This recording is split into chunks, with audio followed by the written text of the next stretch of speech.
पिंपरी चिंचवडच्या दापोडी आणि फुगेवाडीमध्ये एकाच दिवशी 8 जणांचा मृत्यू झालाय आणि दोघांची प्रकृती चिंताजनक आहे। विषारी दारूमुळे मृत्यू झाल्याचा स्थानिकांचा आरोप आहे। अवैध धंद्यांकडे पोलीस दुर्लक्ष करत असल्याचा स्थानिकांनी आरोप केलेला आहे।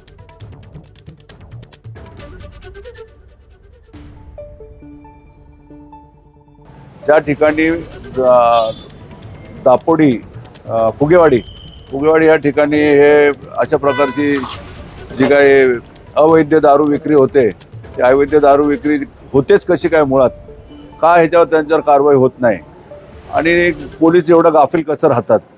आणि आज आपण पाहिलं, एक नाही दोन नाही तर आता जे प्राथमिक जी माहिती मिळते, साधारणतः 4 बॉडी आतापर्यंत वायसमला 3 बॉडी आल्या आणि एकंदरीत 11 लोकांचा जीव गेलेला आहे। ज्या दारूचे बेकायदेशीर धंदे चालू आहेत, त्या दारूच्या धंद्यांच्या विषयी या भागातल्या सर्व पोलिसांना ते संपूर्ण कल्पना आहे।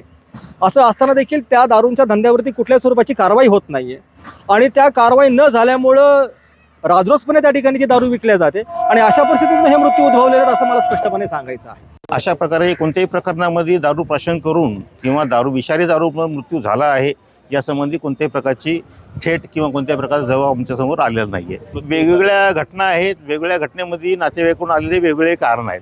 तरी यासंबंधी प्राथमिक स्तरावर जे नातेवाईकांनी जबाब आम्हाला दिलेले आहेत, या संबंधाने आम्ही प्राथमिक जबाब नोंदवलेले आहेत। त्यानंतर आम्ही यासंबंधी डिटेल आणि सखोल चौकशी करणार आहोत।